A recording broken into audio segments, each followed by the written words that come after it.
dengan adanya korban di sebuah masjid, di lembaga, itu kan membangun solidaritas. Kalau saya perhatikan itu, dan bahkan kesadaran berkorban ini kan sudah menjadi kesadaran yang luar biasa. Kita terikat orang korban harus 7 orang loh, sebenarnya enggak. Ya, spirit yang harus kita bangun itu tatkala waktu korban, oh tetangga kita ada yang perlu kita belikan, kita akan lebih baik. Anak-anak sekarang itu merasa tahu lah, oh ini Idul Adha, korban ini dan lain sebagainya. Memang yang perlu mungkin ya perlu didorong ini adalah bagaimana melibatkan media sosial. Karena anak sekarang kan tidak pernah lepas dari itu lain yang mungkin perlu kita dorong ke arah itu. Idul Adha ini bukan sekedar ya kan, sekedar berkorban, tapi menumbuhkan rasa kebersamaan yang tinggi.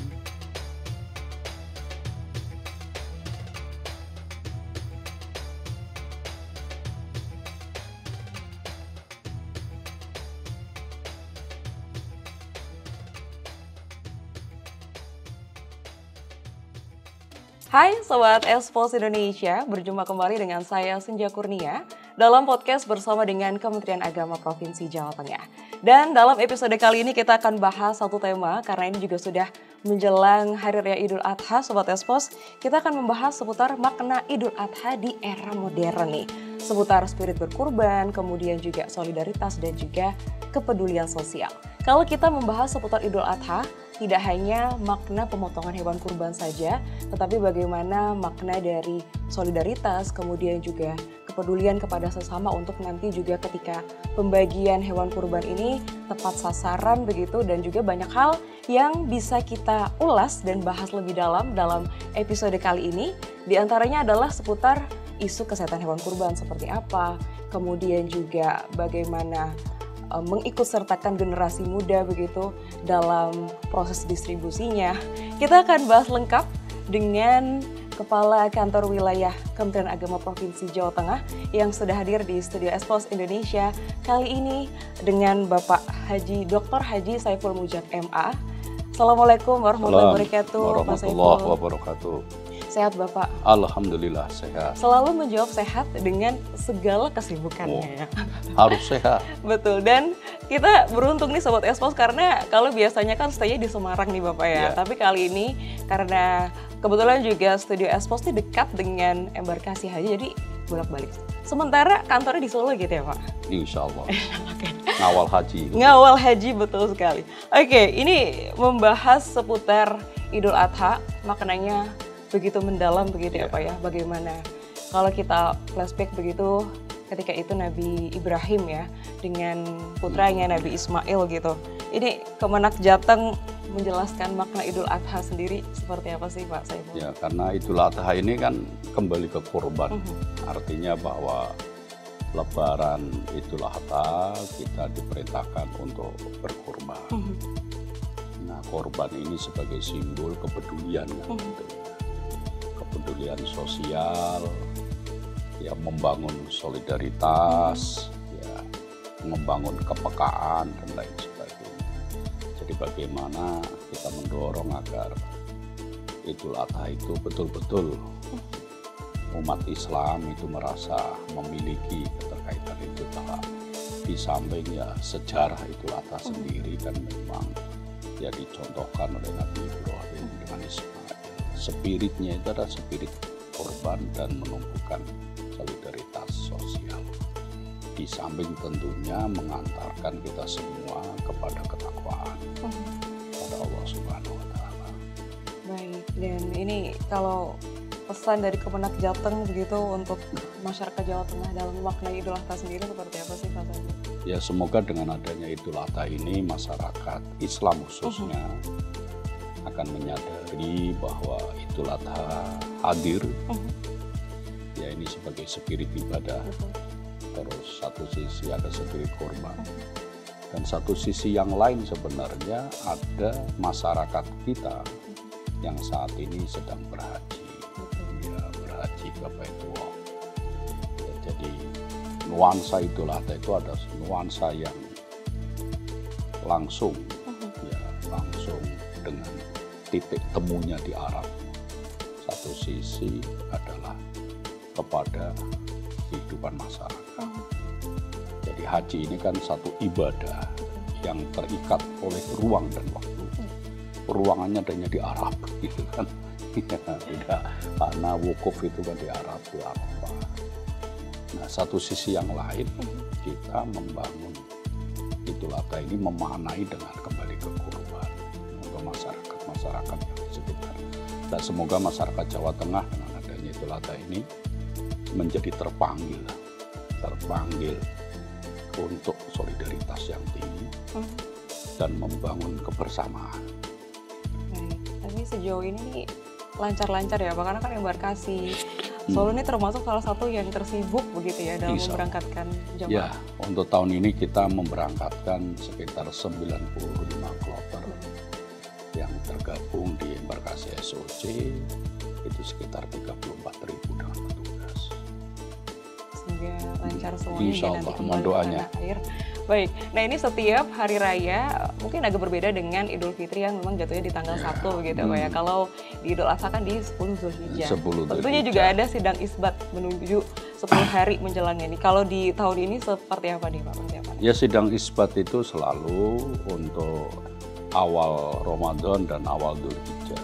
Ya, nanti Kementerian Agama akan melaksanakan ya sidang isbat untuk menentukan awal Dzulhijjah. Kalau sudah tentukan awal Dzulhijjah kan 10-nya ketahuan. Betul. Ya, jadi awalnya yang ditentukan dan itu pasti sidang isbat. Oke, baik. Nah ini kita ke pengelolaan hewan kurban. Jadi satu hal yang terus juga dievaluasi begitu setiap tahunnya Bapak terkait dengan isu kesehatan begitu. Dan ini juga jelas ada kerjasama begitu dengan Dinas Kesehatan, dengan Dinas Peternakan. Sejauh ini untuk pelaksanaan di tahun ini seperti apa Bapak? Semakin kesini tuh masyarakat kita kan semakin dewasa ya, semakin bagus dalam mengelola keagamaan, mengelola isu-isu terkait dengan praktek keagamaan. Kayak contoh korban ini kan ada yang dikelola, ya ada dikelola dengan lembaga-lembaga ya. Ada lembaga-lembaga yang sifatnya ya personal, ada yang lembaga sifat sosial dan lain sebagainya. Ini kan sudah bagus. Kalau saya perhatikan itu, dan bahkan kesadaran berkorban ini kan sudah menjadi kesadaran yang luar biasa. Karena tiap tahun itu dinamika pemotongan hewan korban di Indonesia khususnya masyarakat Jawa Tengah semakin berkembang. Nah, kita Kementerian Agama ya di dalam hal ya kan terkait dengan masalah korban ini kita selalu memberikan edukasi. Edukasi pertama itu adalah bagaimana hewan yang bisa untuk korban. Kan ada beberapa persyaratan ya, tidak semua. Kalau semua hewan nanti khawatir lele juga buat korban. Waduh. Tapi bagaimana syaratnya, kan ada syarat-syarat rukun yang sudah pupa dan lain sebagainya. Yang kedua juga kita kerjasama. Dinas-dinas kesehatan hewan sudah pasti ikut di dalamnya karena dia akan mengecek. Ya, dia kerjasama dengan pemotongan hewan ya agar yang dikorbankan itu yang untuk korban hewannya betul-betul memenuhi syarat dan juga sehat. Nah, yang ketiga kita juga kerjasama dengan penyembelihan halal. Iya, kita selalu memberikan edukasi masyarakat ada pelatihan-latihan menyembelih halal karena pemotongan ini kan juga harus memenuhi persyaratan. Jadi 3 hal itu, pertama dari sisi hewannya, yang kedua dari sisi kesehatannya, yang kedua dari sisi operasional motongnya. Ini juga harus halal. Nah, baru yang keempat itu kan kita kembalikan kepada lembaga-lembaga atau ormas-ormas atau apa dalam hal pembagian gitu. Ini pembagian juga harus tertib. Ya, apakah ya sebenarnya yang paling baik adalah pembagian seperti zakat fitrah diantar ke rumah. Itu lebih baik.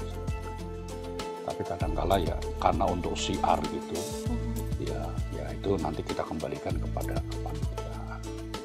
Nah, satu sisi lagi juga menjaga kebersihan. Karena dengan tumpah darah mengalir potongan itu kan juga harus menjaga kebersihannya dan lain sebagainya. ini tadi jadi satu poin yang bisa kita highlight Sobat Expos terkait dengan distribusi yang terus juga diusahakan untuk merata ke tempat-tempat atau daerah-daerah terpencil yang memang membutuhkan. Sejauh ini dari Kemenak Jateng sendiri seperti apa nih Pak? Ya, kita kerjasama dengan para penyuluh, karena untuk memberikan edukasi seperti itu. Tapi juga kita kembalikan kepada lembaga pengurus masjid dan bagaimana cara menata dengan baik. Dan saya berkeyakinan mereka sudah punya database ya. Ya korban berapa ini, terus siapa sudah. Dan selama ini saya lihat ya tertib, nggak ada persoalan. Nah ini kalau kita bergeser ke kurban di era modern sekarang, itu kan kalau yang konvensional mungkin kita bisa ke lembaga ataupun juga biasanya di masing-masing lingkungan tuh punya gitu ya, kayak masing RT atau RW misalkan sapi sudah memenuhi 7 orang atau belum dan lain sebagainya. Nah sekarang ini juga muncul kurban digital gitu. Jadi kita bisa mentransfer ya harga sesuai dengan harga hewan yang kita pilih gitu, kemudian nanti akan ditentukan dari si penyelenggara untuk mendistribusikannya begitu. Dan bahkan juga ada beberapa yang sampai di luar Indonesia gitu. Oh di daerah ini membutuhkan begitu. Ini kalau tanggapan dari Pak Kanwil seperti apa sih Pak? Saya pikir ini hal yang sangat positif ya di era global. Karena era global ini kan ciri khasnya adalah kemudahan akses. Nah saya pikir akses ini bisa dimanfaatkan untuk siar agama. Nah saat ini adalah siar yang paling tepat adalah kurban. Bisa aja, yang penting kita tahu lembaganya. Ya kita bisa, ini mau berkorban nih, mau ada satu lembaga yang akan menyalurkan ke daerah mana, gitu kan? Bisa aja, nggak ada masalah. Yang penting kita yakin, gitu kan? Niatnya di situ, kan gitu. Nggak ada persoalan sebenarnya hal-hal yang terkait itu. Bahkan gini, ada lembaga-lembaga tertentu itu yang bagus mengelola hewan kurban. Itu begitu hewan korban mau dipotong itu dikumpulkan, ya setelah itu nanti dibuat menjadi kaleng-kaleng itu. Sudah dalam bentuk olahan kaleng, gitu ya olahan kaleng. Dan ini bisa distribusi kemana-mana. Itu kan lebih bagus, nggak ada masalah. Yang penting intinya kalau menurut saya, kalau ada lembaga atau yayasan atau apapun yang akan mengelola korban, satu ya amanah. Betul-betul untuk dilaksanakan dengan baik. Terus yang kedua tepat sasaran, ya kan? Sasarannya tepat di mana yang akan itu. Terus yang kedua juga diekspos yang baik, gitu. Ini yang mungkin perlu dikawal bersama-sama. Dan saya yakin di era kemudahan akses semua akan mengawal itu. Karena kan sekarang cepat informasi dan lain sebagainya. Ini juga jadi satu inovasi terbaru begitu, karena mungkin dirasa juga lebih praktis gitu ya Pak ya, dengan kemasan-kemasan tadi ada yang sudah diolah menjadi rendang yang siap makan gitu ya. Dan olah itu bisa dibagi malah enak, tidak habis saat itu. Dia bisa disimpan dan bisa 2 tahun itu disimpan. Oke, nah ini juga ada sekarang itu pembelian hewan kurban melalui platform online, Pak. Jadi kalau dulu kan kayak kalau nggak pegang sendiri di pasar gitu kayak kurang mantap. Kalau sekarang ini sudah dengan berbagai kemudahan, seperti apa Pak? Ya tadi saya sampaikan bahwa karena di era itu kemudahan akses ya, sekarang jual hewan kurban itu sudah macam-macam lah. Kita tinggal bisa milih kan, gambarnya seperti itu. Isinya sekian kilo, harganya sekian, kan udah langsung gitu kan. Yang penting kan nanti begitu kita beli secara online, diantar kan hewannya sama kan. Jangan sampai nanti gambarnya gitu hewannya beda. Iya kan itu kan hanya pemasarannya, pemasaran yang sistem online. Tapi tatkala kita memilih, kan di situ sudah jelas. Yang mana sapi Bali, berat 350 kilo, harga 21 juta, kan udah beratnya itu kan. Nah nanti tatkala didatangkan ya sapinya ya seperti itu. Nah ini kan hanya untuk kemudahan pemasaran, kan bisa dari kita bisa pembanding dan lain sebagainya. Kalau kita datang ke pasar hewan kita kan langsung memilih. Betul. Yang memilih 1-2. Nah saat ini kan banyak orang yang mungkin tidak sempat atau panitianya sibuk, ya udah dengan itu. Tapi yang penting kan nanti begitu transaksi didatang hewannya kan sama dan lain sebagainya. Makanya tadi kriterianya hewannya kan jelas, syaratnya hewannya jelas kan. Jadi satu hal yang juga menjadi pertimbangan gitu ya. Apakah kemudian sama gitu rasa berkurbannya dengan konvensional sama ya? Karena emang niatnya betul gitu ya Pak ya? Yang pertama kan niat ya. Niatnya. Iya, artinya bahwa niat saya berkorban. Saya yakin dengan kelompok-kelompok tertentu, ya kan. Dengan kelompok saya udah saya transfer aja. Saya kadang-kadang kan ada yang brosur kan. Ya mohon maaf nih, kelompok alumni sekolahan. Ya, karena ada yang kadang ada ya kelompok alumni nawarkan, Pak ini kita mau korban nih.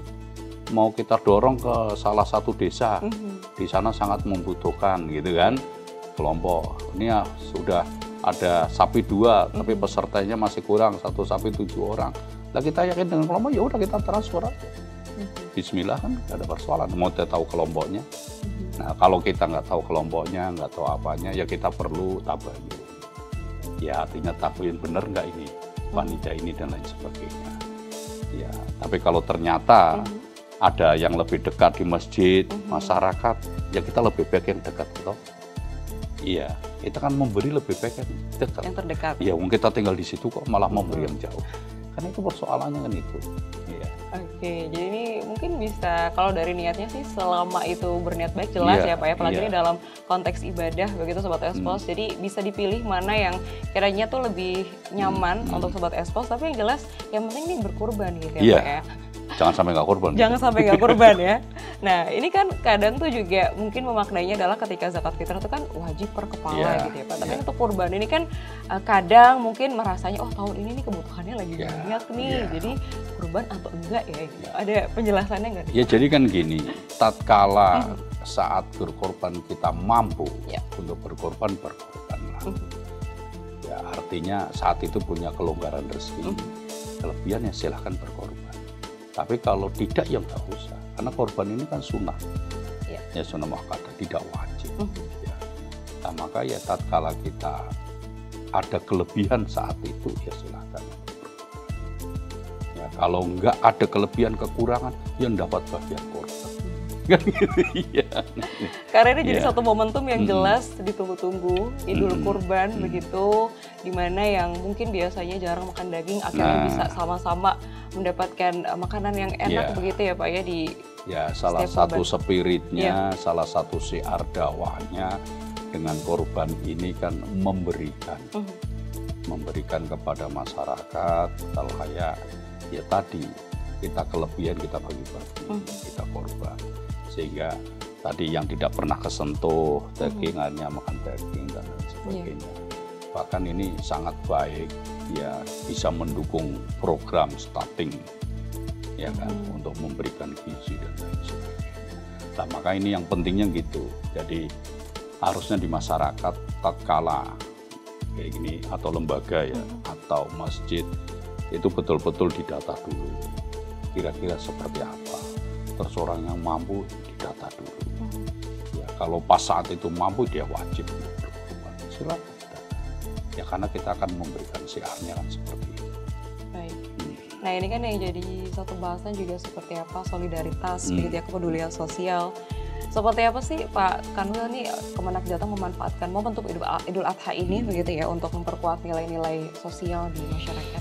Ya kita tadi saya sampaikan bahwa Kanwil Kementerian Agama kan bekerja sama dengan lembaga-lembaga, bekerja sama dengan para penyuluh, bekerja sama ya kan dengan seluruh hal terkait dengan memberikan edukasi kepada masyarakat agar dengan adanya Idul Adha ini kita tumbuh solidaritas. Sama kayak puasa ini merasakan lapar dan haus. Nah tatkala kita Idul Adha ya setidaknya kita memberikanlah pembelajaran terkait dengan korban. Nah, untuk supaya masyarakat itu benar-benar memahami lah kehadiran Idul Adha itu untuk syiar, solidaritas dan lain sebagainya. Bahkan di madrasah-madrasah itu kan juga kita berikan edukasi. Ya, belajar berkorban. Iya, anak-anak siswa kadang pada iuran untuk ya berkorban supaya mengenal ya korban itu seperti ini dan lain sebagainya. Dan bahkan sebenarnya kan gini, tatkala kita mampu ya saat itu sebenarnya kalau kita tidak mampu motong satu hewan korban, kita bisa amal seikhlasnya untuk membantu. Iya, kalau kita punya tetangga ya yang perlu ya udah. Kalau kita ternyata Anda bantu aja, bisa aja supaya dia bisa beli daging dan lain sebagainya. Itu yang sebenarnya harus ditumbuhkan. Jadi tidak harus kita terikat. Ya terikat, wah saya harus korban harus minimal 1 kambing loh. Kita terikat orang korban harus 7 orang loh. Sebenarnya enggak. Ya spirit yang harus kita bangun itu tatkala waktu korban, oh tetangga kita ada yang perlu kita berikan, kita akan lebih baik daripada terikat kontak.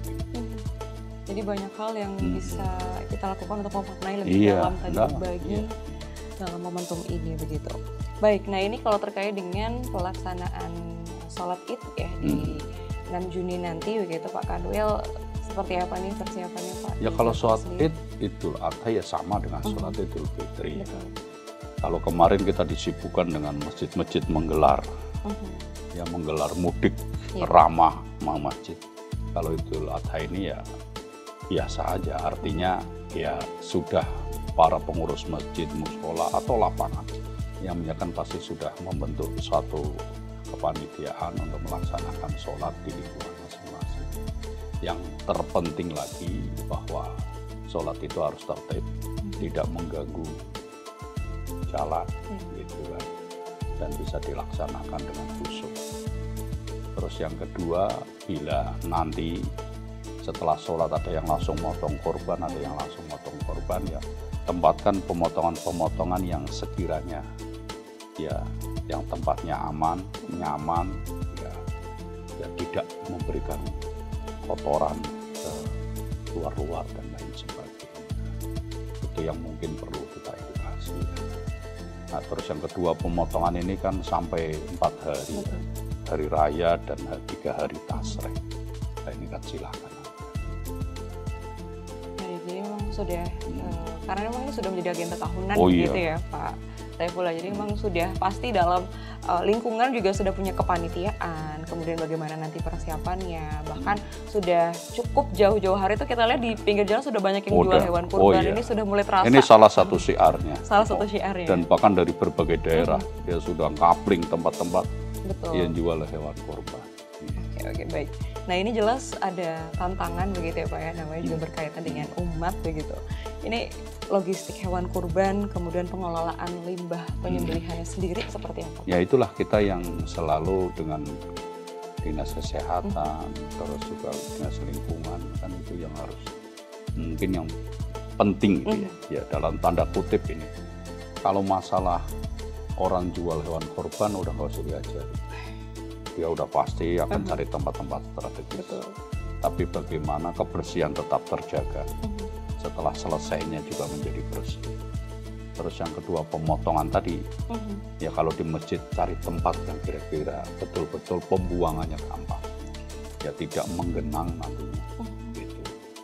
Kalau sebenarnya pemotong lebih baik kan di tempat pemotongan resmi. Cuma kan siarnya pengen pemotongan lainnya. Mungkin yang perlu diberikan edukasi supaya tetap bersih, tidak tergenang dan lain sebagainya. Oke, ini memang juga jadi satu hal yang perlu diperhatikan juga, bagaimana pembuangan limbah kurban begitu Sobat Expos ya, supaya tidak menimbulkan masalah polusi ataupun juga kesehatan di masyarakat begitu.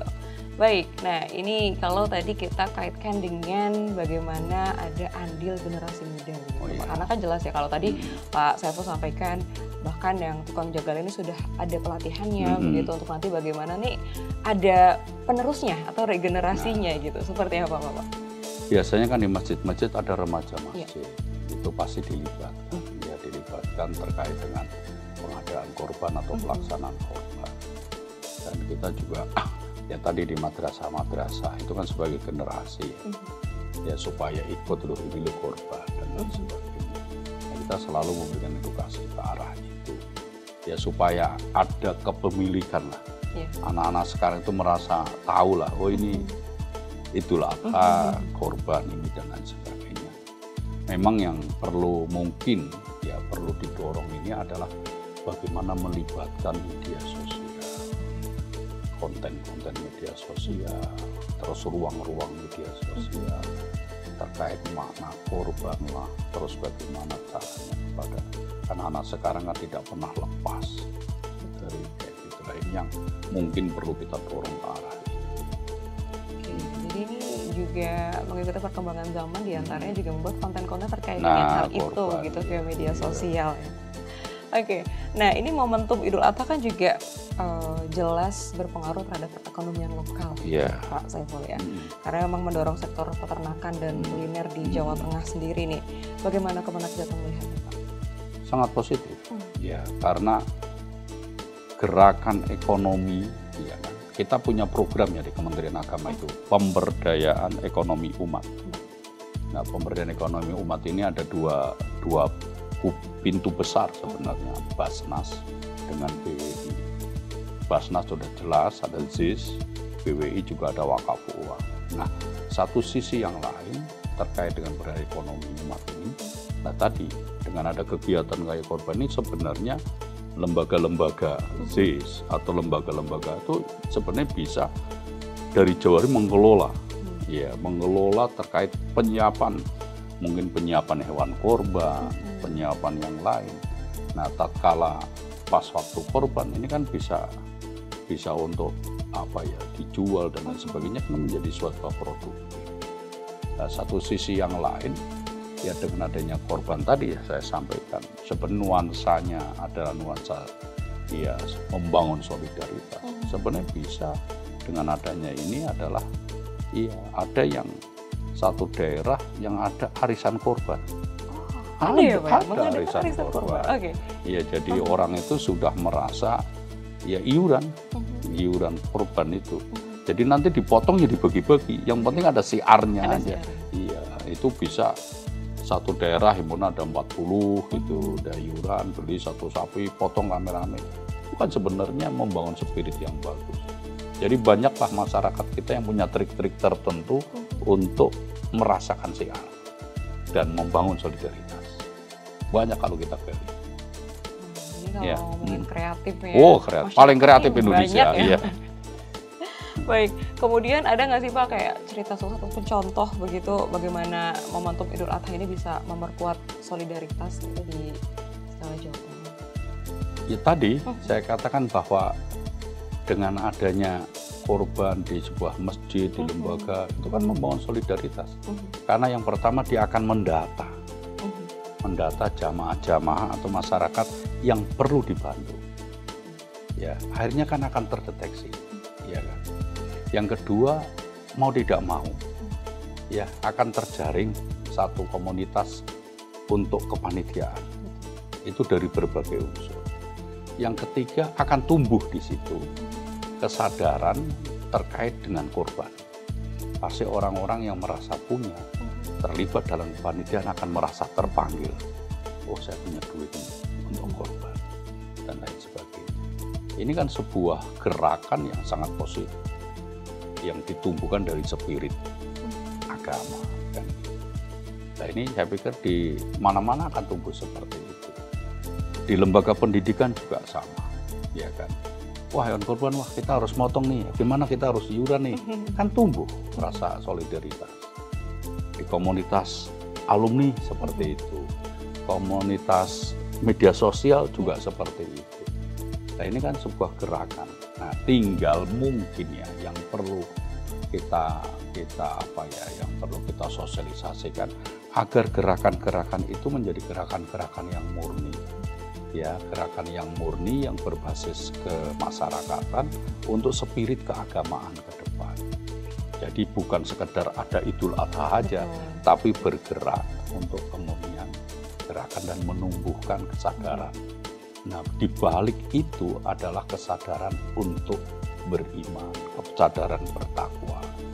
Jadi kalau seandainya korban ini mendekatkan masyarakat ke masjid, bukan sekedar waktu korban, tapi di balik itu masyarakat menjadi cinta ke masjid. Itu yang harus kita bangun. Maka manajemen jamaah di masjid ini menjadi satu tantangan bagi kita semua.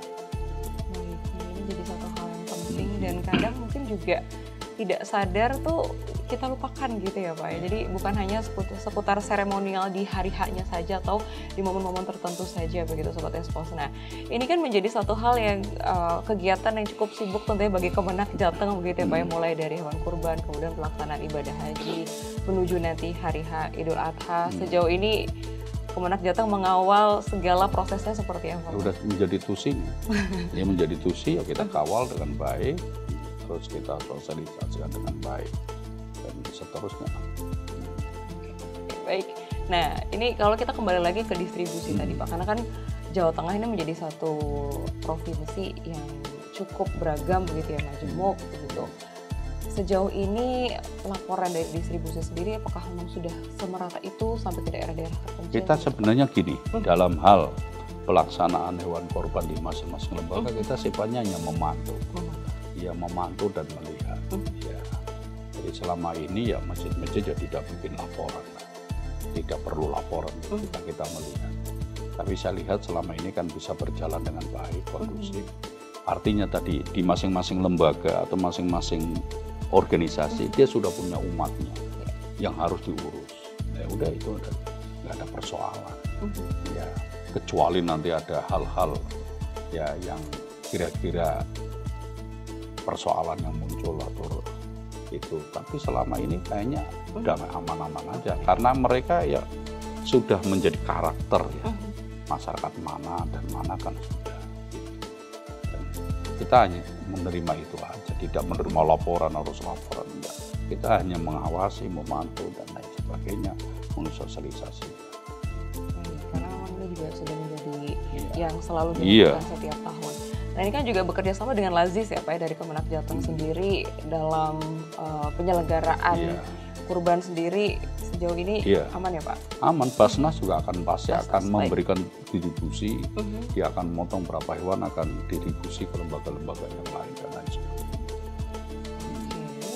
Jadi satu hal yang menarik begitu dan banyak yang sudah menantikan semangat berkurban di masyarakat nih. Kalau sekarang kan tadi ya kalau kita bahas seputar bagaimana anak-anak muda yang sekarang juga sudah punya penghasilan gitu. Kalau mungkin dulu nunggu barengan orang tuanya gitu ya Pak. Kalau sekarang anak-anak muda bahkan yang merasa sudah berpenghasilan itu sudah mengeluarkan uang untuk berkurban di tahun ini. Ya makanya kalau teredukasi dari kecil gitu kan.